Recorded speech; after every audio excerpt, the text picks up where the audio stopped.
Je suis Sylvie, je travaille au pôle sinistre et je m'occupe des sinistres dommages aux biens et flotte automobile de Val-de-Berry. Kassem Abbas, je travaille au pôle énergie et développement durable. Mon rôle au sein de Val-de-Berry consiste à préparer et lancer les appels d'offres nécessaires à l'entretien et à la rénovation du patrimoine.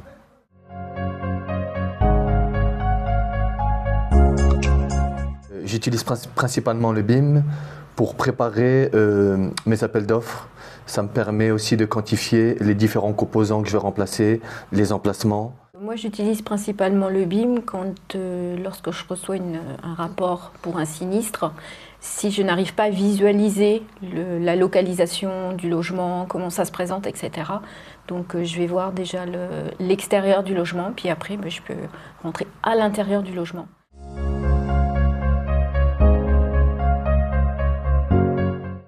Alors, un exemple concret, des fois il y a des meubles sous évier qui sont à remplacer chez les locataires. Mais il me faut la dimension pour avoir un devis. Donc je me mets sur le BIM et cette information figure dans le BIM. Donc je n'ai pas besoin de solliciter le gardien pour qu'il y retourne ou le locataire directement. À titre personnel, lorsque je lance une consultation pour mon marché de remplacement de menuiserie, ça me permet de voir la typologie du logement, comment il est distribué. Et ça me permet aussi de regarder le quantitatif, les métraits, pour préparer au mieux mon appel d'offres. Il y a de la 3D, il y a de la couleur, je trouve que c'est bien, c'est plus facile, ça me plaît bien.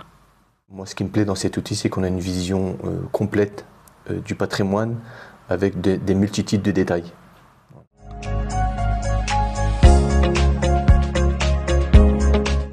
Moi, je dirais que c'est un gain de temps non négligeable. Peu importe le pôle où la personne travaille, ça lui permet de préparer en amont une commerciale ses visites, comme je vous disais tout à l'heure, pour la typologie des logements, comme la distribution des logements.